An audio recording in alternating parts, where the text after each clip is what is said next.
Hi, I am Nick Shell, a certified Enneagram coach. I want to introduce you to a brand new concept that I've created. I really feel like I get credit for this because I can't find this anywhere on the internet. I am currently writing a book about Enneagram, and when I discovered this, I thought, surely I'm not clever enough to have invented this, right? I think I am. So, since I'm going to be putting it in my book, I might as well be putting it on my YouTube channel videos as well. And that's the concept of Confrontational 9. Now, what does that mean? Why is that even a paradox? Well, let's focus on Enneagram 6 for a moment. If you're familiar with Enneagram, then I'm sure you're aware that there's 3 subtypes for every number. So with Enneagram 6 in general, they are under the fear category. Their motivations are fear-based, except for the subtypes that is the sexual subtype or the 1-to-1. So this is going to be someone like Chuck Norris or someone like Steven Seagal. I'd even say Mark Wahlberg is another one that falls in this category.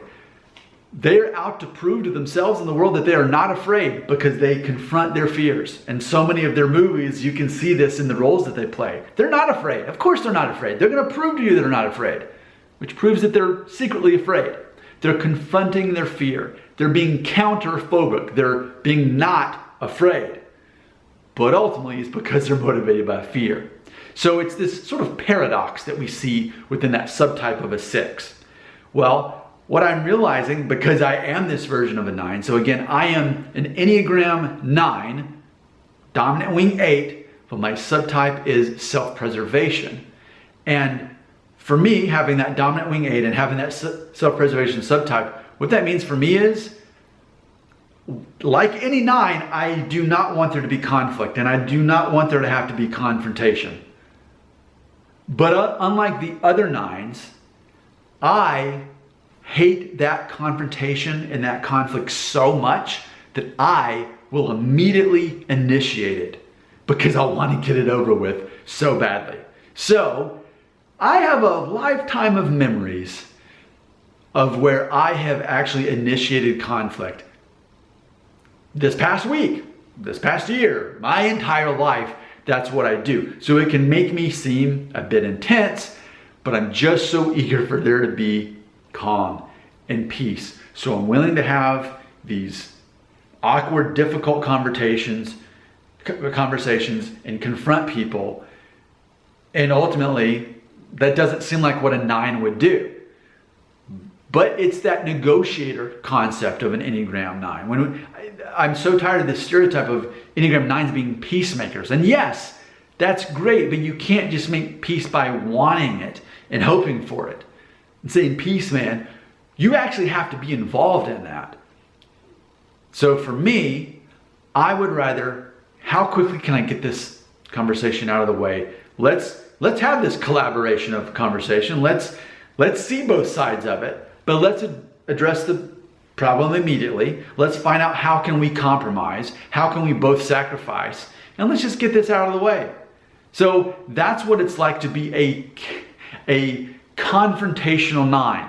If most 9s are passive and they say, "Well, I don't want to hurt anybody's feelings, just step on anyone's toes," well, you don't have to. You don't have to agree with everybody, but you can be honest with, hey, here's where we're not seeing eye to eye. And you know what? It's okay that we don't.